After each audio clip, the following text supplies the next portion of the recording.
Hi viewers, Arthmael here with another part for my patch 2.3 first look. So this episode in particular I'm going to focus around Kanai's cube. Oh, that was a little bit hard to see there, but basically the workings on the recipes that are involved with Kanai's cube. I know there's a few videos out there that go through a couple of them and how they all work and that sort of thing, but this is my first time trying it, so I'd like to just go through each recipe and see what sort of results we get.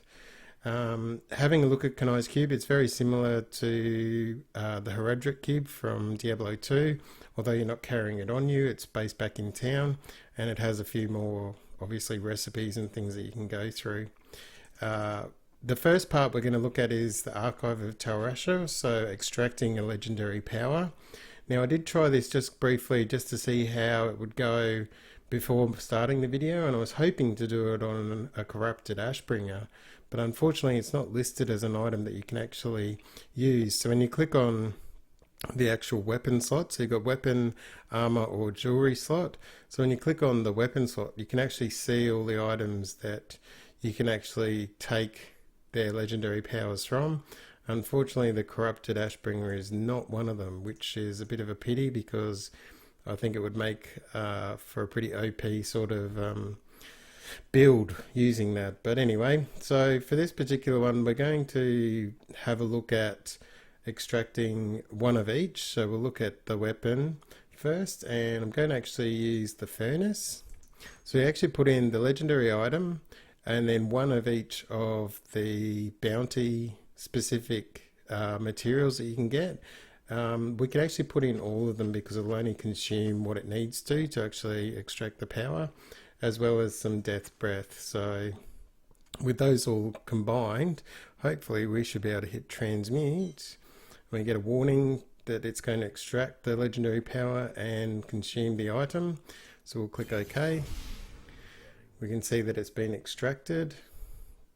Click on the items themselves and you can now see that the furnace is actually lit up and is orange and more noticeable compared to the ones that are grayed out. So we can click on that now and have it as another active legendary passive, I suppose you'd call it. Okay, so now we'll have a look at our armor piece. So I'm actually going to go with the hexing pants of Mr. Yang. I think they're probably ideal for a whirlwind barbarian, so we'll pop that in, pop in our materials and transmute again, get a warning, click OK. So that's been taken care of. We can now go into our armor pieces and click on the hexing pants of Mr. Yen to activate it. So you have to actually have it clicked on and you can see it actually in the square for it to be active. Last but not least, we'll go for the jewelry. Now there was a few different selections, but I'm actually going to go with just Rakhov's Glass of Life, which gives me more chances to get health globes, in particular for this build because I run with the Reaper's Wraps and I want to keep my resources constantly so that I'm basically just always, you know, I've got heaps and heaps of fury and don't need to worry about it recharging for itself. So I'll pop all those in our death breath and transmute. Then we can click on the actual jewelry section and see, once the note's gone, that Rakhov's Glass of Life is now available. So you can also check these in your details tab. So when you click on details, you can go down to the bottom and see that you've got Kanai's powers active for the furnace for your weapon, hexing pants for armor, and the Glass of Life for jewelry. So that's pretty cool. That's the first lot of recipes I was going to go through. So we'll go to page 2. Lore of Cool, reforge a legendary. So you need a legendary item, the bounty collection of materials, as well as Forgotten Souls. So for this particular one, I'm actually going to see if I can reforge a set. I was thinking of a set item, but I'll actually try these Fury of the Ancients. There's some new shoulders that are part of patch 2.3 and give me the ability to have Call of the Ancients gains the effect of the Ancient's Fury rune. So it hasn't rolled with the best stats, unfortunately. 440 strength, 380 armor, resource cost reduction, and revenge. So we're going to pop that in. We'll also pop in our crafting materials, and hopefully we'll get something back with better stats than what we've got. And we didn't do too bad. We've got more strength, vitality, still got the resource cost reduction, and we've got some earthquake damage this time as well. Might actually move on to the next one, but we'll come back because I really would like to try. We'll do it while we're here. We'll try and see if we can actually re-roll a set item. I presume it should work, but then I'm not 100%, so we'll give it a crack and see what happens. It does. There we go. Nice. Slightly better, but again, it would have been nice to have rolled it as an ancient, but that's pretty cool. So we'll have a look at recipe 3. So recipe 3 is the Hope of Cain. Upgrade a rare item. So level 70 rare item. Death's Breath, reusable parts, arcane dust, and veiled crystal. So I've actually brought 2 here. Blue, what I call a rare item, and then a yellow, a blue which is a magic item, and yellow which is rare. So I'm presuming you can only do it on the yellow items, but we're just going to try the blue one to start with. So we'll pop that in with our Death Breath, reusable parts, arcane dust, and veiled crystal. No, it doesn't work. That's okay, that's what we sort of expected. So we'll put in our rare item. So I've chosen a two-handed mighty weapon, hoping to find a new version of my Mortal King's Boulder Breaker if that's possible. So let's see how we go, fingers crossed. No, we got a Bastion's Revered. Not bad, but there you can see how that particular one works as well. So just having a yellow rare item and then with the actual consumables, and you can create yourself a new legendary item. Page 4, so we're looking at the skill of Nilfer, convert set items. So 1 set item, 10 Death Breath, and 10 Forgotten Souls. So I'm in particular really after a new Immortal King's Boulder Breaker, so I'm going to try by actually just reusing some Immortal King's tribal binding belts, which I've got, and hopefully get another set piece for Immortal Kings. That's how my understanding will go for this. So we'll put in the set piece, the Death Breath, and the Forgotten Soul, and transmute. And we got ourselves a set of Immortal King's Iron, so the glove set piece, which isn't too bad. I still would like the Immortal King's Boulder, but we'll try that and see what happens. Actually, we might try another one just to see how it goes. We've got plenty of crafting materials and... okay, so we'll put in the belt again. Actually, we might just try with the gloves that we just actually got. Death Breath and Forgotten Soul and transmute. And we got the belt back again. Okay, that's interesting. So it could take a bit of going to actually find what you're after, but you get the idea of this particular recipe, that you take a set item that you no longer need and try and get another piece for that set. Recipe 5 is the Work of Cathan, remove level requirement. So you need an equipable item and then a rank 25 Gem of Ease. So for this one I've actually chosen the Ingon Legendary Sword, and I've got an ancient one here. It's got some pretty good stats, not the best, but I thought I'd just give it a crack with this one. So we're putting in the sword and then the Gem of Ease, which is at rank 25. This is all on PTR, so most of these stuff I don't really need at the moment. I'm not being, I suppose, as vigilant as I should be with some of these items. I'm just getting rid of them to see how it all works. So if we hit transmute here, and we've got a one-handed ancient sword that has a required level of 1, which is pretty awesome.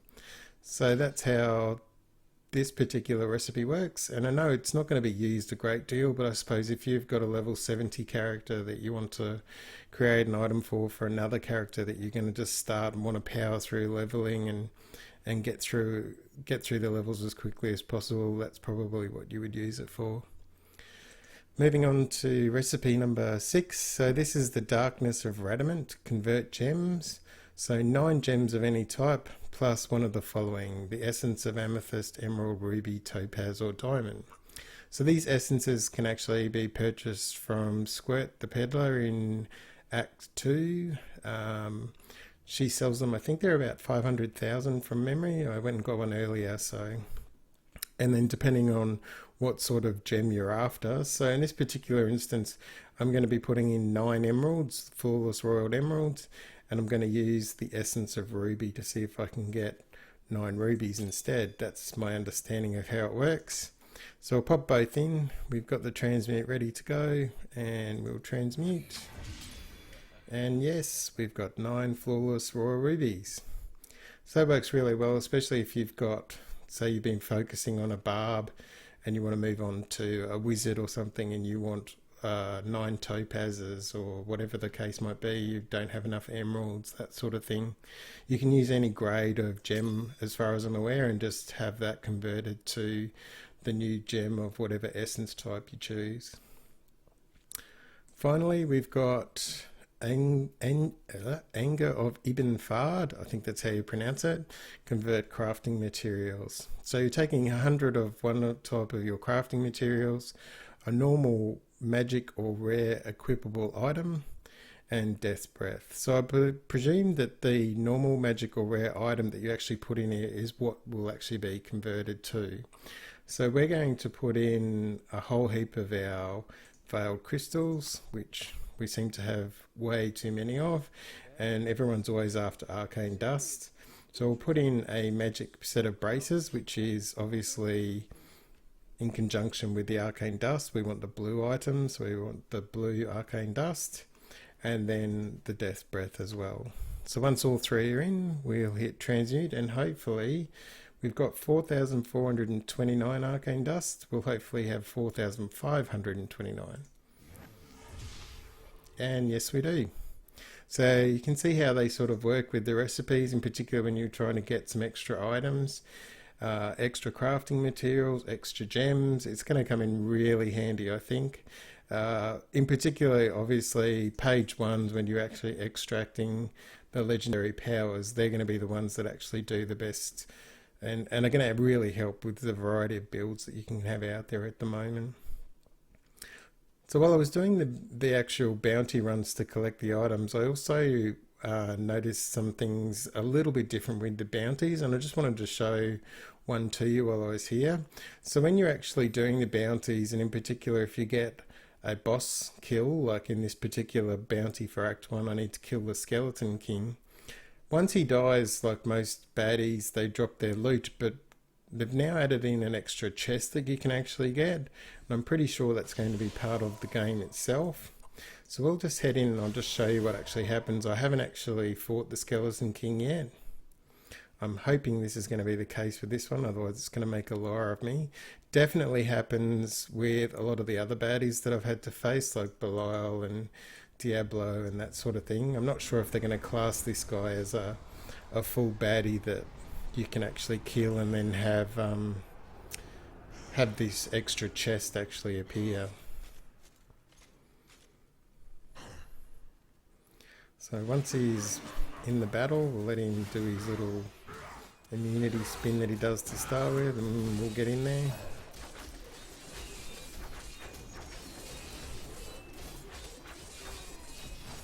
I'm hoping my hexing pants are actually working here. They seem to be. Like my actual fury doesn't seem to be going down. Obviously I'm still producing globes from the actual amulet that I've extracted powers from. So we'll keep laying into the Skeleton King. This is on Torment 8, so it is a little bit harder than normal. I knew once I'd actually managed to extract some of the legendary powers that I should be able to get through this quite easily.